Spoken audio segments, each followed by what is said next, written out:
Welcome again all of you. आज का topic रहेगा जी रेस्पिरेशन इन प्लांट्स।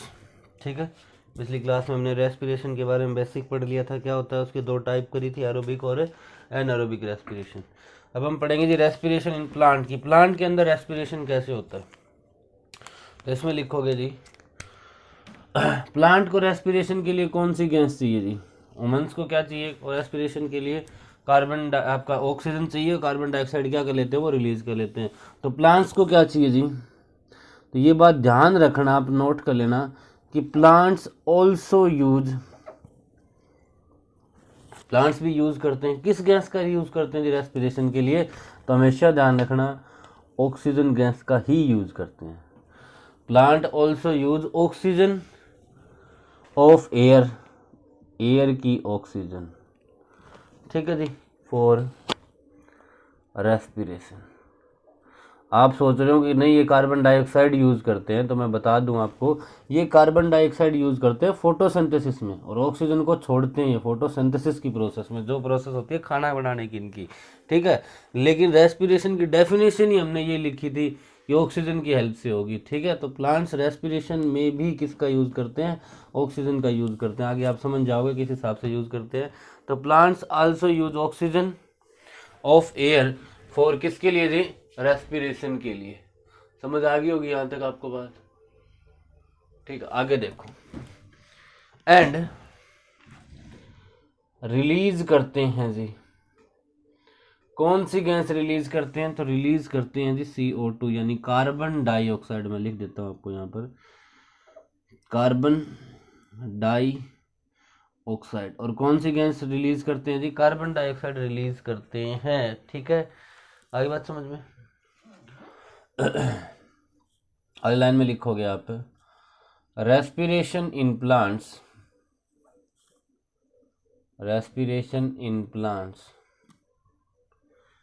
ठीक है जी, also involve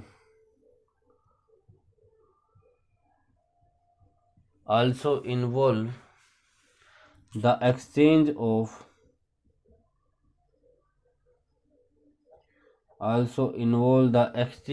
of oxygen and carbon dioxide. Carbon dioxide को हम क्या लिखेंगे, CO2। ठीक है जी, हैंस O2 का मतलब हो गया ऑक्सीजन, एंड CO2 का मतलब हो गया carbon dioxide. O2 and CO2 are called respiratory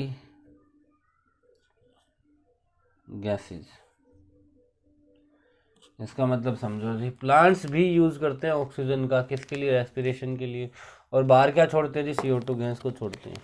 respiration in plant also involve the exchange of oxygen. Plants के अंदर जो रेस्पिरेशन होती है वो भी क्या आपके पास एक्सचेंज ऑफ है जी, किसका, ऑक्सीजन का और CO2 का, क्योंकि आपने पढ़ लिया कि ऑक्सीजन को अंदर लेते हैं, CO2 को बाहर छोड़ते हैं। हेंस इसीलिए O2 और CO2 को क्या कहा जाता है, O2 का मतलब ऑक्सीजन, CO2 का मतलब कार्बन डाइऑक्साइड, इनको क्या कहा जाता है जी, रेस्पिरेटरी गैसेज कहा जाता है। ठीक है, अगला, इतना समझ आ गया होगा आपको। आगे लिखोगे आप, अगली पॉइंट होगा आपके पास, द रेस्पिरेशन इन प्लांट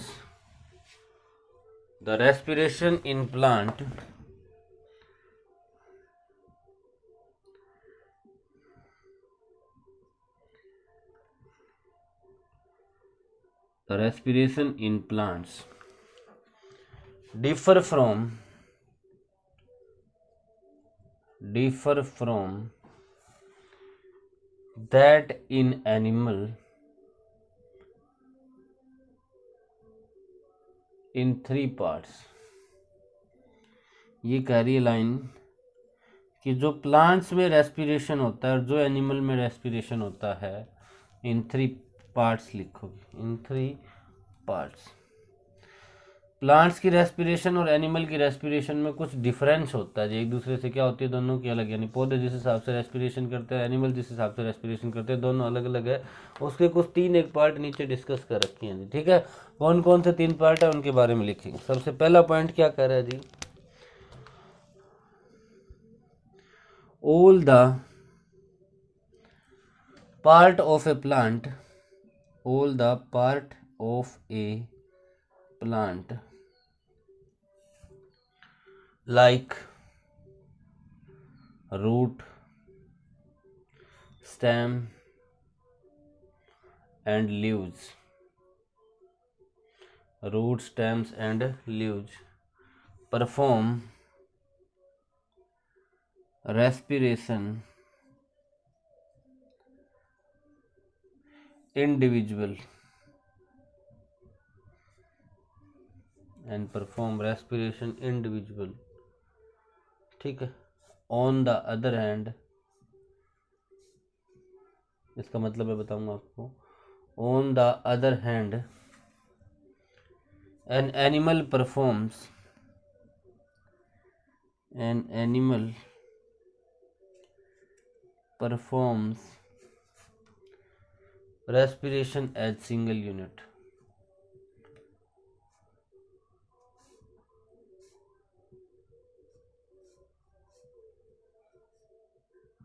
इसका मतलब हुआ कि all the part of A plant, plant के सारे पार्ट, जैसे रूट लगा लो, रूट का मतलब जड़े, स्टेम मतलब तना, लीव्स मतलब पत्ते, सारे के सारे रेस्पिरेशन अलग अलग करते हैं, सारे रेस्पिरेशन क्या करते हैं, अलग अलग। प्लांट, आप प्लांट के अंदर देखोगे रूट अलग रेस्पिरेशन कर रही है, लीव्स अलग ही रेस्पिरेशन कर रहे हैं, स्टेम है वो अलग ही रेस्पिरेशन कर रहा है। लेकिन on the other hand animal के अंदर क्या होता है, ये सारी की सारी रेस्पिरेशन एक सिंगल यूनिट में होती है, एक ही जगह पर होती है, एक ही बॉडी पार्ट के द्वारा होती है। लेकिन इसमें क्या होती है, अलग अलग जगह मिलेगी, और एनिमल्स में क्या होता है, ये एक ही साथ मिलती है। तो डिफरेंस हो गया कि नहीं हो गया? तो पहला डिफरेंस ये होगा कि all the part of plant like root, stem and leaves perform respiration individual, सारे के सारे रेस्पिरेशन क्या करते हैं, individual. On the other hand क्या होता है, animal perform respiration as single unit, बाकी एनिमल सारे सारे किसकी तरह परफॉर्म करते हैं, कि सिंगल यूनिट की तरह परफॉर्म करते हैं। क्लियर? यहाँ तक कोई डाउट नहीं होगा। अब देखो जी आगे, ड्यूरिंग रेस्पिरेशन इन प्लांट, दूसरा पॉइंट, दूसरा डिफरेंस करेंगे हम। During respiration in plants, during respiration in plants there is a little transport of, there is a little transport of, little transport of respiratory gases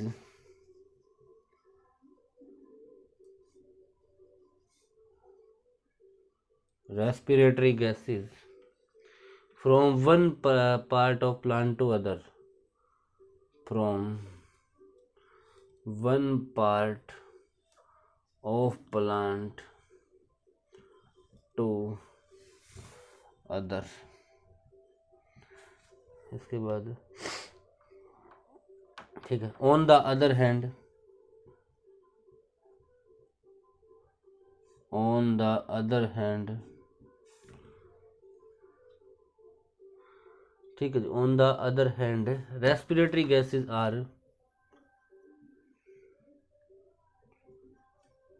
respiratory gases are, respiratory gases are usually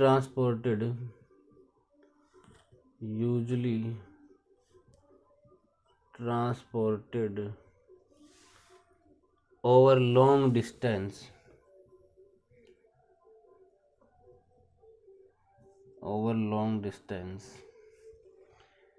inside an animal,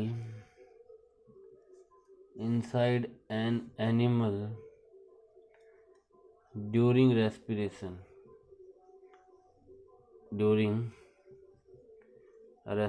इसका मतलब समझो। पहला आपने point में क्या difference देखा कि plant के अंदर जो रेस्पिरेशन होता है वो अलग अलग होता है सारे पार्ट में, स्टेम अलग कर रहा है, रूट अलग कर रहा है, लीव्स अलग कर रहे हैं, ठीक है। एनिमल्स में एक साथ नहीं हो, एक साथ होता है, एनिमल्स में ऐसा कुछ नहीं होता।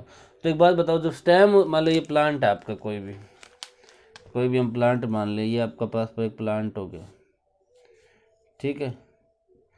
तो ये स्टेम होगी, ये अलग परफॉर्म कर रही है रेस्पिरेशन, रूट होगी ये अलग कर रही है, स्टेम अलग कर रहा है, लीव्स अलग प्लांट की रेस्पिरेशन कर रहा है। तो क्या गैस एक दूसरे से ज़्यादा जगह से ट्रांसफ़र होगी क्या इसके अंदर? यानी कि इसमें जो गैस ट्रैवल करती है एक पार्ट से लेकर दूसरे पार्ट तक ट्रांसफ़र होती है, वो ये बहुत ही थोड़ी होती है, थोड़ी बहुत, ना के बराबर मान सकते हो अब। ड्यूरिंग रेस्पिरेशन इन प्लांट, की प्लांट के अंदर रेस्पिरेशन के there is a little transport of respiratory gases, यानी रेस्पिरेटरी गैसेज का क्या होता है, लिटिल ट्रांसपोर्ट होता है। कहाँ से? From one part of plant से लेके कहाँ तक? टू अदर, कि एक पार्ट से लेके दूसरे पार्ट के बीच में। ऑन द अदर एंड, दूसरी तरफ जाके देखो आप, जो ह्यूमन है, जो आपके एनिमल्स लगा लो, कोई भी हो, एनिमल्स में ये तो है नहीं कि उसका हैंड अलग रेस्पिरेशन कर रहा है, ठीक है, और आपका लेग्स अलग कर रही है, ऐसा कुछ नहीं होता। एक ही रेस्पिरेटरी यूनिट होती है ह्यूमंस में, जितने भी एनिमल होते हैं उनके अंदर है। तो सारी की सारी एक लंबा पाथ ट्रैवल करेगी कि नहीं करेगी? नाक से जाएगी, पूरी बॉडी के अंदर वो एक ही जगह से जाएगी, ठीक है। तो ये क्या होता है एनिमल में, क्या होता है जी? On the other end respiratory gases are usually transported over long distance. Humans being हो चाहे कुछ भी एनिमल्स हो, उनके अंदर क्या होता है, ये रेस्पिरेशन के दौरान लंबी डिस्टेंस ट्रैवल करती है। तो ये हो गया जी आपका दूसरा पॉइंट। अब तीसरा डिफरेंस, और क्या, हमने 3 पार्ट में डिवाइड किया था इनके बीच के डिफरेंस को। पहला पार्ट देख लिया, दूसरा पार्ट देख लिया, अब देखिएगा जी थर्ड पार्ट क्या करे। The respiration in plant, third point क्या क्या कह रहा है जी? The respiration in plants, the respiration in plant occurs at a low rate. On the other hand,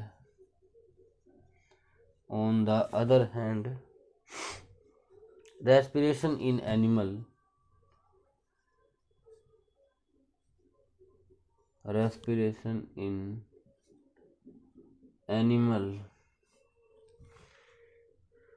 animals occurs at a much faster rate. इसका मतलब क्या होगा जी? The respiration in plant occurs करती है लो रेट से, ठीक है, यानी जो प्लांट्स में रेस्पिरेशन होगी उसकी रेट इतनी हाई नहीं होती। रेट का मतलब समझते हो ना, स्पीड नहीं होती इतनी ज़्यादा। On the other and respiration in animals क्या होगी? मच रेट, स्पीड उनकी क्या मिलेगी आपके पास है? मच फास्टर रेट मिलेगा, यानी स्पीड ज़्यादा मिलेगी उनको, ठीक है। जैसे ह्यूमंस बीइंग की रेस्पिरेशन रेट अलग होती है, प्लांट की रेस्पिरेशन रेट अलग होती है। तो प्लांट की रेस्पिरेशन रेट कम मिलेगी और ह्यूमंस बीइंग की क्या मिलेगी आपको? ज़्यादा मिलेगी। तो ये तीसरा डिफरेंस हो सकता है प्लांट्स और एनिमल की रेस्पिरेशन के बीच में। तो हमने बताया सबसे पहले कि प्लांट भी और रेस्पिरेशन के लिए ऑक्सीजन लेते हैं, कार्बन डाइऑक्साइड को रिलीज करते हैं। Respiration in plant also involve वही होगा जो ऑक्सीजन और CO2 का, ऑक्सीजन CO2 को, इसलिए हमने क्या कहा? रेस्पिरेटरी गैसेज का। फिर हमने 3 डिफरेंस के बारे में इनके बीच में बात करी कि प्लांट के अंदर जो रेस्पिरेशन होती है, जो एनिमल के अंदर रेस्पिरेशन होती है, उनमें क्या क्या डिफरेंस है, ठीक है जी। अब एक बात और है कि प्लांट जो भी गैस का एक्सचेंज करते हैं वो कौन सी प्रोसेस से करते हैं, ठीक है। तो लिखोगे आगे, नोट डाल लो ये बात,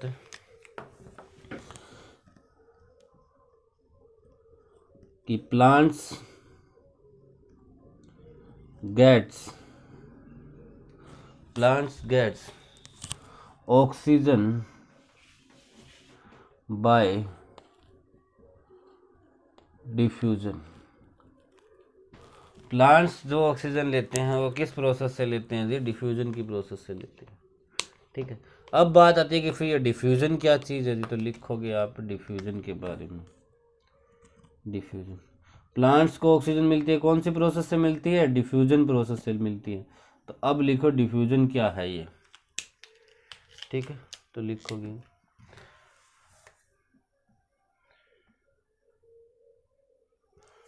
diffusion is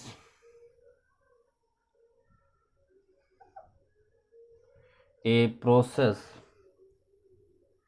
diffusion is a process in which matter move from high concentration to high concentration to low concentration.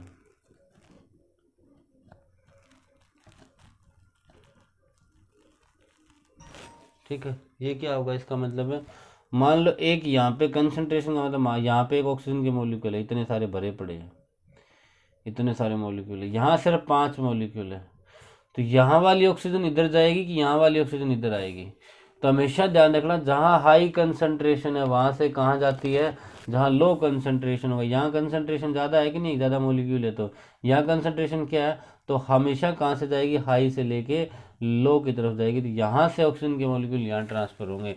यही प्रोसेस क्या कहलाती है, diffusion. Diffusion is a process in which matter move from, कोई भी matter हो, चाहे वो solid हो, चाहे वो लिक्विड हो, चाहे कुछ भी। सॉलिड तो चलो मूव नहीं करते अपने आप, ठीक है, लेकिन ये साइंस का रूल ही मान के चलिएगा जी, हाई कंसंट्रेशन से हमेशा कहाँ चलती है कोई भी चीज़ें, लो कंसंट्रेशन की तरफ चलती है। ठीक है जी, समझ आ गई होगी आपको। ठीक है, अब बात आती है कि डिफ्यूजन कहाँ कहाँ होती है। तो आगे लिखोगे, एक पॉइंट तो लिख लिया आपने, इसी का एक पॉइंट और लिखो। Diffusion occurs in, diffusion occurs in कहाँ कहाँ होती है डिफ्यूजन, तो अकर्स इन रूट्स में होती है, स्टेम में भी होती है, एंड लीव्स ऑफ प्लांट में भी होती है। तो ध्यान रखना, डिफ्यूजन हर जगह मिलेगी आपको, रूट में भी मिलेगी, स्टेम में मिलेगी, और लीव्स ऑफ प्लांट के अंदर भी मिलेगी। तो प्लांट को ऑक्सीजन किस प्रोसेस से मिलती है, डिफ्यूजन से। डिफ्यूजन क्या होगा, diffusion is a process in which matter move from high concentration से कहाँ मैटर मूव करता है, लो कंसंट्रेशन के ऊपर मूव करता है जी। डिफ्यूजन कहाँ का अक्कर करेगी, तो रूट में अक्कर करेगी, स्टेम में अक्कर करेगी, और लीव्स ऑफ द प्लांट में अक्कर करेगी। ठीक है जी, आगे नोट डाल के अगली बात लिखोगे।